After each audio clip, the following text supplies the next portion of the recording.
هيك صار بحالتك يا خيرية؟ ليش؟ والله أنا ما كان بدي يصير فيكي هيك، لا والله.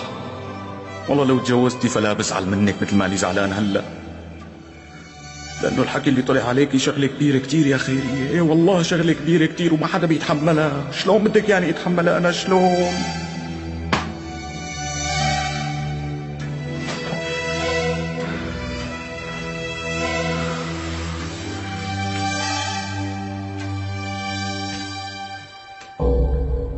السلام عليكم. وعليكم السلام ورحمة الله وبركاته. أهلين أهلين بسيدي. أنا هلا شفت عصام طلع من الدكان. إيه سيدي بدك تحلق روحنا فيك يا؟ لا أنا جاي أشوفك أنت يا معتز. خير خير سيدي، عم يجعك شيء؟ لا الحمد لله ما بني شيء. إيه ألف الحمد لله. أمرني سيدي. بدي أحكي معك بموضوع كان حاكي فيه أبوك الله يرحمه قبل ما يموت بكم يوم. تعيش سيدي تعيش. شو هو؟ يا معتز، أبوك الله يرحمه كان حابب تتجوز بنت أبو خاطر، ونحن قرينا الفاتحة على نية التوفيق لما كنا مجتمعين عندكم